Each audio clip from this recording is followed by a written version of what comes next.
Welcome to our channel. నేను Yagnamurthy. So ఇక్కడ మనం స్క్రీన్ మీద చూస్తున్నాం ఫ్లాపుల్లో హ్యాట్రిక్.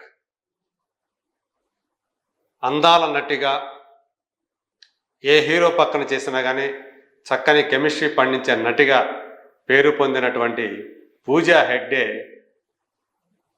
తాజాగా రిలీజ్ అయినటువంటి దేవా అనే సినిమాతో డబుల్ హ్యాట్రిక్ను పూర్తి చేసింది ఫ్లాపుల్లో అని జనం చెప్పుకుంటూ ఉన్నారు, ఇండస్ట్రీ వర్గాలు చెప్పుకుంటూ ఉన్నారు. 2022లో వచ్చినటువంటి రాధేశ్యామ్ సినిమాతోటి ఆమె పరాజయ పరంపర మొదలైందని చెప్పాలి. ప్రభాస్ కాంబినేషన్లో జిల్ఫేమ్ రాధాకృష్ణ కుమార్ డైరెక్షన్లో వచ్చినటువంటి రాధేశ్యామ్ పాన్ ఇండియా లెవెల్లో భారీ స్థాయిలో రిలీజ్ అయింది. ఒక ప్రేమ కథా చిత్రంగా మనం ముందుకు వచ్చినటువంటి ఆ సినిమా ప్రేక్షకుల అంచనాలను ఏమాత్రం అందుకోలేక బాక్సాఫీస్ దగ్గర చతికిలపడి భారీ డిజాస్టర్ని మూటగట్టుకుంది. దాంతో అప్పటి వరకు కూడా గోల్డెన్ లెగ్ అంటూ పిలిచినటువంటి అభిమానులందరూ కూడా పూజా హెగ్డేని ఐరన్ లెగ్ అవ్వబోతుందా అన్నట్లుగా మాట్లాడటం మొదలుపెట్టారు. అదే సంవత్సరం 2022లో రాధేశ్యామ్ తర్వాత వచ్చినటువంటి మరో 3 సినిమాలు కూడా పూజా హెగ్డేకి నిరాశను మిగిల్చాయనే చెప్పాలి. అవేంటంటే, ఒకటి విజయ్ హీరోగా వచ్చినటువంటి బీస్ట్ సినిమా. సో అది నెల్సన్ డైరెక్షన్లో వచ్చినటువంటి ఆ సినిమా ఒక మోస్తరుగా మాత్రమే ఆడింది. ఆశించిన రీతిలో విజయాన్ని అందుకోలేకపోయింది. అట్లాగే దాని తర్వాత వచ్చినటువంటి ఆచార్య సినిమా, సో అది కొరటాల శివ డైరెక్షన్లో వచ్చినటువంటి ఆ సినిమాలో ఆమె రామ్ చరణ్కి జోడీగా నటించింది. రామ్ చరణ్ పాత్ర కంటే కూడా ఆమె పాత్ర పరిధి ఎక్కువగా ఉండటం మనకు తెలుసు. సో మధ్యలో ఆచార్యలో రామ్ చరణ్ చేసినటువంటి పాత్ర మధ్యలో ముగిసిపోతుంది. కానీ పూజా హెగ్డే చేసినటువంటి ఆ నాయక పాత్ర మాత్రం చివరిదాకా ఉంటుంది. ఆ సినిమా చిరంజీవి గారి కెరీర్లో, అలాగే RRR తర్వాత రామ్ చరణ్ చేసిన సినిమా అది. సో ఎన్నో అంచనాల మధ్య వచ్చినటువంటి ఆ సినిమా బాక్సాఫీస్ దగ్గర ఘోరంగా ఫెయిల్ అయ్యి డబుల్ డిజాస్టర్ అనే పేరు తీసుకుంది. దాంతో వరుసగా 3 సినిమాలు ఫ్లాప్ అయినటువంటి తారగా పూజా హెగ్డేకి ఒక బ్యాడ్ నేమ్ వచ్చింది. దాదాపు ఆమెని ఇక ఐరన్ లెగ్ అన్నట్లుగా ముద్ర వేయటం మొదలుపెట్టారు. సాధారణంగా ఒక హీరో సినిమా వరుస ఫ్లాప్లు ఇచ్చినటువంటి హీరోల్ని మాత్రం ఆ మాట అన్నారు, కానీ హీరోయిన్లు కనుక వాళ్ళు చేసిన సినిమాలు ఫ్లాప్ అయితే కనుక ఆమెకి ఐరన్ లెగ్ అనే ముద్ర వేయటం మాత్రం పరిపాటిగా మారింది. ఇది నిజానికి దురదృష్టకరమైనటువంటి ఒక అలవాటు కింద మనం భావించాలి.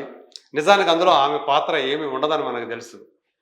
మనదంతా కూడా ఎక్కువ ఆమె చేసినవన్నీ కూడా ఇప్పటివరకు కూడా హీరో సెంట్రిక్ సినిమాలే. ఆ సినిమా పరాజయాల్లో మిగతా వాళ్ళ పాత్ర కంటే కూడా దర్శకుడు, కథానాయకుడు లేదా మిగతా ఇంకా ప్రధాన ఇంకేమన్నా కంటే వాళ్ళ పాత్ర కంటే కూడా ఆమె చేసిన సినిమాల్లో ఆ సినిమా జయాపజయాల విషయంలో ఆమె పాత్ర తక్కువే అని చెప్పాలి. ఆ తర్వాత సర్కస్ అని హిందీలో ఒక సినిమా చేసింది అదే సంవత్సరం 2022లో. అది కూడా దారుణంగా బాక్సాఫీస్ దగ్గర దెబ్బతింది. అలా ఒకే సంవత్సరం 4 ఫ్లాప్ మూవీస్, అందులో రాధేశ్యామ్, అలాగే ఆచార్య, సర్కస్, ఈ 3 కూడా డిజాస్టర్స్ కావడం ఆమె కెరీర్కి ఒక పెద్ద కుదుపు తీసుకొచ్చిందని చెప్పాలి. అందువల్ల ఆ సినిమాల తర్వాత ఆమె కెరీర్ అప్పుడు దాకా జెట్ స్పీడ్లో వచ్చినటువంటి ఆమె కెరీర్ ఒక్కసారిగా డౌన్ అయిందని చెప్పాలి. పైగా గుంటూరు కారం అనే సినిమాలో హీరోయిన్గా మొదట ఎంపికై కూడా తర్వాత ఆ ప్రాజెక్ట్ నుంచి బలవంతంగా తప్పుకోవాల్సి వచ్చినటువంటి పరిస్థితి. సో ఆమె చేయాల్సినటువంటి మెయిన్ హీరోయిన్ క్యారెక్టర్ని సెకండ్ హీరోయిన్గా ఎంపికైనటువంటి శ్రీలీల తన్నుకుపోవటం మనందరికీ తెలుసు. సో అప్పుడు అప్పుడు కూడా ఆమె గురించినటువంటి రకరకాల వ్యాఖ్యలు వినిపించాయి. ఆమె ప్రవర్తన కారణంగానే ఆ సినిమా నుంచి ఆమెను తొలగించారు అంటూ కూడా ఒక విషయం ప్రచారంలోకి వచ్చింది. అయితే దాన్ని ఎవరో కూడా దానిపై స్పందించలేదు. పూజా హెగ్డే అయితే స్పందించలేదు దాని మీద. సో అది వేరే కథ. సో ఆ తర్వాత ఆమె 2023లో సల్మాన్ ఖాన్ సరసన ఒక హిందీ సినిమాలో కనిపించింది. ఆ సినిమా కిసీ కా భాయ్ కిసీ కా జాన్. అందులో ఒక తెలుగు అమ్మాయిగానే ఆమె మనకి కనిపిస్తుంది. కానీ ఆ సినిమా కూడా ఫ్లాప్ అవడంతో ఆమెకు మరోసారి నిరాశ తప్పలేదు. ఆ తర్వాత ఏకంగా సంవత్సరం పైనే ఆమె గ్యాప్ తీసుకున్న సినిమా. అంటే 2023లో ఆ సినిమా ఒకే ఒక సినిమా వచ్చింది. 2022లో 4 సినిమాలు వస్తే 2023లో ఒక సినిమా. అదే 2024లో అసలు సినిమాలే లేవు ఆమెకి. అలాంటి పరిస్థితుల్లో అంటే విడుదలైన సినిమా ఒకటి లేదు. ఇప్పుడు ఆమె మరో హిందీ సినిమాతోటి మన ముందుకు వచ్చింది. అది నిన్ననే శుక్రవారం రిలీజ్ అయినటువంటి దేవా అనే సినిమా. ఇందులో ఆమె షాహిద్ కపూర్ జోడీగా నటించింది. మలయాళంలో ఎప్పుడో 12 ఏళ్ల క్రితం వచ్చినటువంటి ముంబై పోలీస్ అనే సినిమాకి ఈ సినిమా రీమేక్. తెలుగులో కూడా ఆ సినిమా వచ్చింది, హంట్ అనే పేరుతోటి. అందులో సుధీర్ బాబు నటించాడు.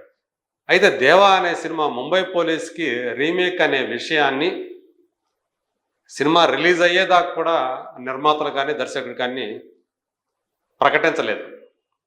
రోషన్ ఆండ్రూస్ ముంబై పోలీస్ని డైరెక్ట్ చేసినటువంటి వ్యక్తి.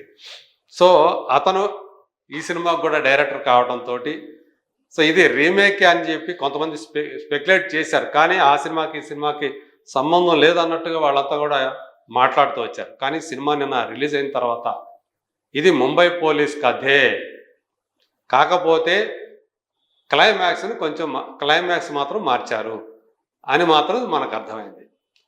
సో బాక్స్ ఆఫీస్ దగ్గర ఈ సినిమా అంటే ఆల్రెడీ రిలీజ్ అయినప్పుడు అటు ప్రేక్షకులు ఇటు విమర్శకులు ఇద్దరు కూడా పెదవి విరిచారు. కలెక్షన్స్ పరంగా చూసుకుంటే ఒకరోజు మనం చూసాం, గడిచిన తర్వాత ఈ సినిమా కలెక్షన్లు చాలా తీసికట్టుగా ఉన్నాయి అని చెప్పేసి మనకు అందుతున్నటువంటి సమాచారం. అంటే ఆల్రెడీ టాక్ అయితే విపరీతమైనటువంటి నెగిటివ్ టాక్ తెచ్చుకున్నటువంటి సినిమా పూజా హెగ్డే కెరీర్లో వరుసగా మరో ఓటమిని ఖాయం చేసుకున్నట్లే ఈ సినిమాతో ఆమె వరుసగా 6 ఫ్లాపుల్ని చవి చూసినట్లే. సో అలా అంటే డబుల్ హ్యాట్రిక్ ఈ సినిమాతోటి ఆమె ఫ్లాప్స్ పరంగా డబుల్ హ్యాట్రిక్ని చవి చూసింది. మరి రాబోయే రోజుల్లో అంటే నటన పరంగా కానీ అలాగే గ్లామర్ పరంగా కానీ ఏమాత్రం వంక పెట్టలేని విధంగా ఉండే పూజా హెగ్డే తను చేస్తున్నటువంటి సినిమాల బాక్సాఫీస్ రిజల్ట్ కారణంగా సో కెరీర్ ఇబ్బందికరంగా మారడం అనేది కొంచెం బాధాకరమైన విషయమే. మరి ఈ పరిస్థితుల్లో రాబోయే రోజుల్లో ఆమె మరో 2-3 సినిమాల్లో, తమిళ సినిమాలో కూడా ఆమె ఒక సినిమా రాబోతూ ఉన్నారు. విజయ్తో సినిమా చేస్తున్నారు, అలాగే సూర్యతో సినిమా చేస్తున్నారు. రెమో అనే సినిమాలో ఆమె సూర్య సరసన నాయక్గా కనిపించబోతూ ఉన్నారు. సో ఈ వచ్చిన తర్వాత రెమో కాదు, రెట్రో అనుకుంటుంది. ఈ సినిమాలు వచ్చిన తర్వాత మరి ఏంటి ఆమె భవిష్యత్తు ఎలా ఉండబోతుంది, కెరీర్ ఎలా ఉండబోతుంది అనేది ఆ రాబోయే సినిమాలు నిర్ణయించబోతున్నాయి. మరి తెలుగులో ఎప్పుడు దర్శనమిస్తుందో ఏంటో మరి చూడాల్సి ఉంది. ఏదేమైనప్పటికీ కూడా ఒకటి మాత్రం అంటే బాక్సాఫీస్ పరంగా చూసినప్పుడు ఆమె చేసిన సినిమాలు వరుసగా ఫ్లాప్ అవటం, ఆమె ప్రమేయం లేకపోయినా కానీ అందులో అది ఆమెకు కెరీర్కి మాత్రం దెబ్బతీస్తుందని చెప్పేసి విశ్లేషకులు భావిస్తున్నారు. ఒక్క హిట్టు పడితే కనుక మళ్ళీ మరి ఆమె ఈ పరిస్థితి నుంచి కోలుకొని మళ్ళీ టాప్ లీగ్లోకి వచ్చే అవకాశాలు ఉంటాయని భావించవచ్చు. మరి తనకు ఆ హిట్ వస్తుందా లేదా వేచి చూద్దాం.